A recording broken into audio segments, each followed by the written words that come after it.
ಬುದ್ಧೋತ್ತರ ಕಾಲಘಟ್ಟದಲ್ಲಿ ಮನುಸ್ಮೃತಿ ರಾಜಸತ್ಯನ ಆಕ್ರಮಿಸಿ ಕುಂತಾಗ ಅದನ್ನು ನಾವು ಯಾಕೆ ಬ್ಲ್ಯಾಕ್ ಡೇ ಅಂತೀವಂದರೆ, ಬುದ್ಧನ ಮೊದಲು ಕೇವಲ ಯಜ್ಞಯಾಗ ಹೋಮ ಹವನಗಳು ಪ್ರಾಣಿ ಬಲಿ ಇದಷ್ಟೇ ಶೋಷಣೆಗಳಿದ್ದವು.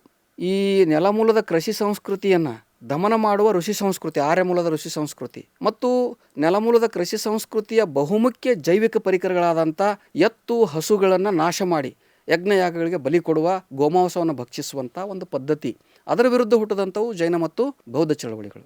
ಕೇವಲ ವರ್ಣ ವ್ಯವಸ್ಥೆ ಇತ್ತು. ಈ ಪುಷ್ಯಮಿತ್ರ ಶುಂಗನ ನಂತರ ಕೇವಲ ವರ್ಣಗಳ ನಾಲ್ಕೇ ಇರುವಾಗಲೂ ಕೂಡ ಇಬ್ಬರು ಕ್ಷತ್ರಿಯರು ನಮ್ಮ ವಿರುದ್ಧ ತೊಡೆ ತಟ್ಟಿ 2 ಹೊಸ ಧರ್ಮಗಳನ್ನು ಉದಯಿಸಿ ದೊಡ್ಡ ಚಳವಳಿ ಹುಟ್ಟು ಹಾಕಿದ್ರು.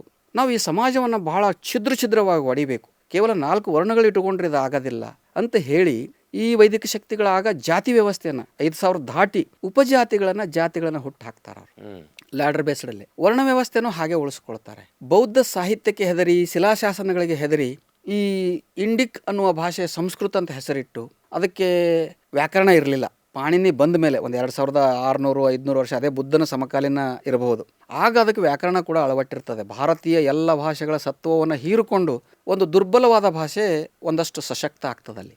ಇವಾಗ ಸುಮ್ಮನೆ ಎಲ್ಲ ಅದು ಭಾರತೀಯ ಎಲ್ಲ ಭಾಷೆಗಳ ತಾಯಿ ಅಂತ ಏನನ್ನೂ ಹೇಳ್ತಾರೆ, ಫ್ಯಾಕ್ಟ್ ಇದು.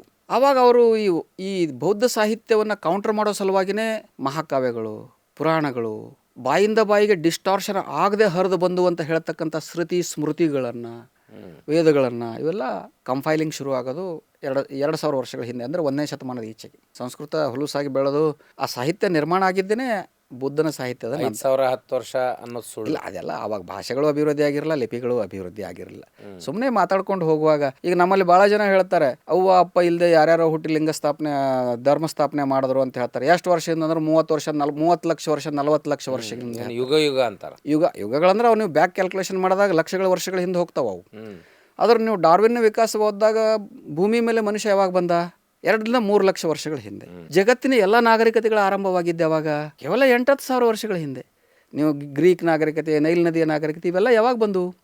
ಮನುಷ್ಯ ನಾಗರಿಕ ಆಗಿದ್ದ ಕಾಲಘಟ್ಟದ ಇಡೀ ಇತಿಹಾಸ ಯಾವಾಗ?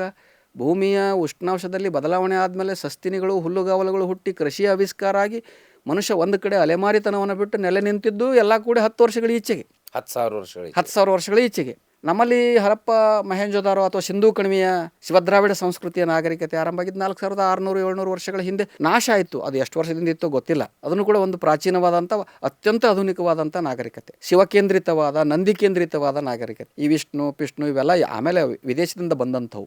ಇಂಥ ಸುಳ್ಳುಗಳನ್ನು ನಾವು ಅಲ್ಲಗಳೆಯಬೇಕಲ್ಲ.